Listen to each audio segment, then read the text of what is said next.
Assalamualaikum warahmatullahi wabarakatuh. Perkenalkan, nama saya Febdi Sriwahyuni dengan NIM 2111020074 dari Fakultas Adab dan Humaniora, Prodi Sejarah Peradaban Islam. Di sini saya akan memenuhi tugas dari mata kuliah Sejarah Maritim dan Perdagangan Asia Tenggara, Asia Selatan, dan Asia Timur dengan dosen pengampu Ibu Dr. Siti Aisyah, MAG. Di sini saya akan membahas materi yang berjudul yaitu Pelayaran dan Perdagangan di Pantai Barat Sumatera. Sejarah pelayaran dan perdagangan pada masa klasik hingga pada masa Kesultanan Islam. Pada masa klasik, pelabuhan-pelabuhan seperti Lamuri, Barus Timur, dan Pariaman menjadi pusat perdagangan yang sangat ramai, sehingga munculnya Kesultanan Islam. Jaringan pelayaran semakin berkembang. Dengan menghubungkan dari berbagai daerah di pantai barat, pelabuhan-pelabuhan yang tumbuh pada periode ini termasuk Meolaboh, Sibolga, Padang, dan Bengkulu. Pengaruh dari kolonial. Kedatangan bangsa Eropa pada saat itu khususnya yaitu Belanda dan juga Inggris, sehingga mereka membawa perubahan yang secara signifikan dalam dinamika perdagangan. Mereka tidak hanya berperan dalam perdagangan, tetapi juga dalam hegemoni politik di kawasan tersebut. Pelabuhan Bengkulu misalnya mengalami kemerosotan setelah dibukanya jalur darat yang lebih efisien bagi para pedagang. Kemudian faktor geografisnya.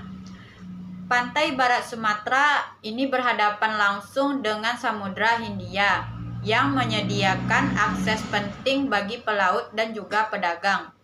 Arus laut dan angin monsun memainkan peran krusial dalam memfasilitasi perjalanan antar daerah. Keberadaan arus ini memungkinkan pelayaran yang lebih mudah antara pantai barat Sumatera dengan wilayah lain seperti India dan juga Arab. Jaringan perdagangan. Jaringan pelayaran yang terbentuk menciptakan hubungan antara berbagai bandar dagang di pantai barat Sumatera. Bandar-bandar utama seperti Padang, Pariaman, Tiku, dan Bengkulu menjadi titik persinggahan seperti pentingnya bagi kapal-kapal dagang. Perdagangan ini tidak hanya terbatas pada barang lokal, namun akan tetapi juga melibatkan komoditas dari luar negeri. Komoditas perdagangan. Beberapa komoditas utama yang diperdagangkan termasuk rempah-rempah, hasil pertanian, dan barang-barang kerajinan.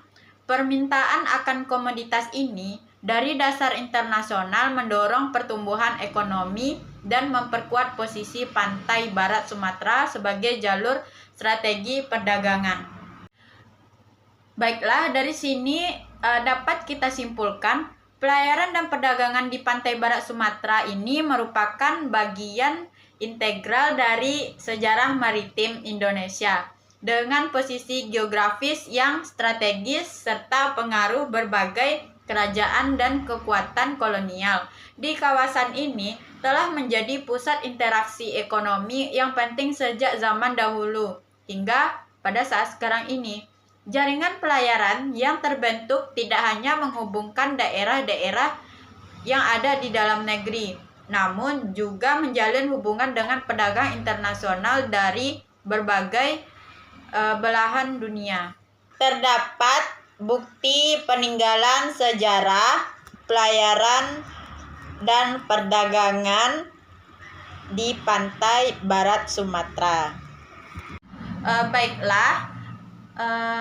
Dapat disimpulkan peninggalan sejarah di pantai barat Sumatera dapat mencerminkan perjalanan panjang kawasan ini dalam konteks pelayaran dan perdagangan. Dari monumen perlawanan hingga pelabuhan yang pernah menjadi pusat perdagangan, semua ini merupakan bagian yang integral dari warisan budaya dan sejarah Indonesia yang kaya. Pertama, monumen dan tempat yang bersejarah, yaitu terdapat dua bagian. Yang pertama, Monumen Batipuah. Monumen Batipuah ini didirikan untuk memperingati tentara yang gugur dalam melawan pemberontakan Batipuah pada tahun 1841.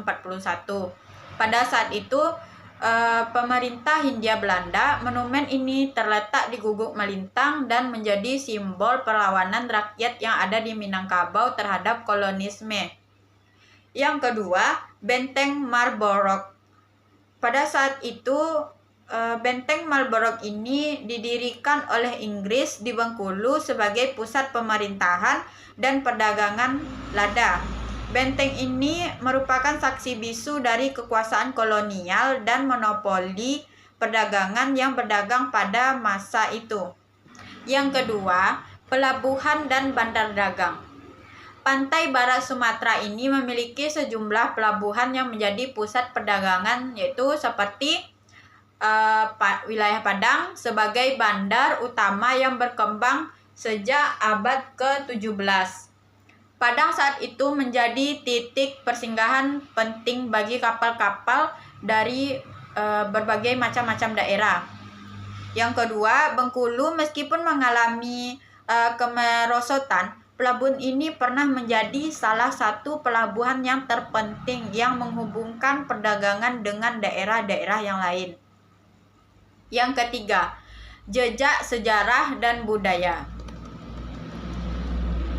Sejarah pantai barat Sumatera ini juga dipenuhi dengan jejak budaya dari interaksi antara penduduk lokal dengan pedagang-pedagang yang dari luar, terutama dari India dan juga Arab. Hal ini terlihat dengan adanya pengaruh dan bahasa yang masih dapat ditemukan hingga pada saat sekarang ini. 4. Peninggalan arkeologi. Peninggalan arkeologis di kawasan ini seperti adanya artefak pada masa Hindu-Buddha hingga Kesultanan Islam yang menunjukkan adanya peradaban yang maju dan interaksi yang intens dengan dunia luar. Nah, dan ada juga peninggalan pelayaran dan perdagangan di pantai barat Sumatera ini, yaitu Pulau Cingkua, yang dimana Pulau Cingkua ini sekarang sudah dijadikan wisata oleh masyarakat pesisir selatan, yaitu lebih tepatnya yang terletak di Teluk Painan. Pulau Cingkua ini yaitu dulunya merupakan benteng dari pertahanan Portugis dan kemudian berfungsi sebagai loji Belanda untuk perdagangan lada. Pada tahun 1669, VOC mendirikan pos perdagangan di pulau ini, kemudian menjadikannya pusat perdagangan utama di pesisir selatan. Kemudian ada juga peninggalannya Pulau Pisang Gadang. Peran dalam perdagangan, Pulau Pisang Gadang ini berfungsi sebagai pelabuhan penting setelah VOC, kemudian menguasai kota Padang pada abad ke-17. Di pulau ini, VOC membangun benteng dan juga kantor dagang untuk mengontrol perdagangan rempah-rempah. Fasilitas dari pelabuhan ini yaitu pulau ini menggunakan sebagai pelabuhan perantara untuk kapal-kapal besar sebelum muatan mereka diteruskan ke Muara Padang. Kemudian menunjukkan pentingnya pulau ini dalam membentuk jaringan perdagangan yang di maritim. Dari secara keseluruhan, peninggalan-peninggalan sejarah dari pelayaran dan perdagangan di pantai barat Sumatera ini tidak hanya mencerminkan kekayaan budaya dari ekonomi, namun kawasan tersebut juga memberikan wawasan tentang interaksi global yang telah berlangsung selama berabad-abad. Baiklah, itulah materi yang dapat saya sampaikan. Jika ada salah kata, mohon dimaafkan. Sekian, terima kasih. Wassalamualaikum warahmatullahi wabarakatuh.